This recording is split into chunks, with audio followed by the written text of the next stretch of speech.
ہمارے نبی حضرت محمد صلی اللہ علیہ وسلم دنیا میں رسول بنا کر بھیجنے کا مقصد کیا ہے، اس کو جاننا بے حد ضروری ہے۔ لیکن امت کے 99% سے زیادہ لوگ اس بات کو نہیں جانتے ہیں کہ اللہ کے نبی صلی اللہ علیہ وسلم دنیا میں کیوں آئے۔ اس مقصد کو اللہ تعالیٰ قرآن پاک میں 3 جگہ بیان فرماتے ہیں۔ وَالَّذِي أَرْسَلَ رَسُولَهُ بِالْهُدَى وَدِينِ الْحَقِّ لِيُظْهِرَهُ عَلَى الدِّينِ كُلِّهِ وَلَوْ كَرِهَ الْمُشْرِكُونَ۔ اسلام کو غالب کرنے کے لیے تمام ادیان پر لِيُظْهِرَهُ عَلَى الدِّينِ كُلِّهِ، اسلام کو غالب کرنے کے لیے ہمارے نبی حضرت محمد صلی اللہ علیہ وسلم کو اللہ تعالیٰ دنیا میں مبعوث فرمائے۔ اسی طرح شریعت کے مقاصد کیا ہیں، اس کو جاننا بھی ہمارے لیے بے حد مفید ہے۔ شریعت کے مقاصد تخمیناً 5 ہیں۔ سب سے پہلی چیز حفظ دین، دین کی حفاظت، دین کی احکام اسلام کی، شاعر اسلام کی حفاظت کے لیے ہمیں کام کرنا ضروری ہے۔ دین کے خلاف اگر کوئی شاعر اسلام کے خلاف کوئی آواز اٹھائے تو اس کے خلاف قانونی کارروائی اور تحفظ دین کے لیے کام کرنا مسلمانوں پر فرض عین بن جاتا ہے،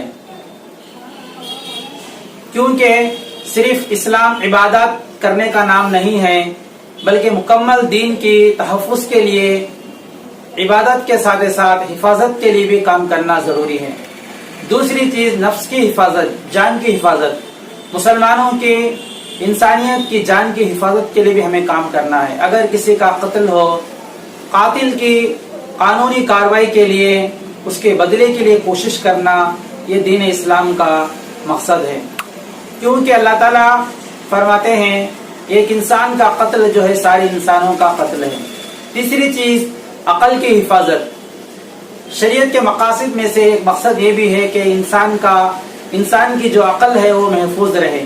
اسی لیے شراب کو اسلام میں قرآن کے اندر دھیرے دھیرے بتدریج اس کو حرام قرار دیا گیا، شراب کو ام الخبائث قرار دیا گیا۔ تیسری چیز نسل کی حفاظت، چوتھی چیز نسل کی حفاظت، اپنے آل اولاد کی حفاظت، یہ بھی بہت ضروری ہے۔ اسی لیے شادی بیاہ کی مشروعیت اور زنا کی ممانعت کی گئی، اور اسی طرح اولاد کی تربیت کے لیے، ان کی دیکھ بھال کے لیے کوشش کرنا والدین پر ضروری بھی قرار دیا گیا۔ 5ویں چیز مال کی حفاظت،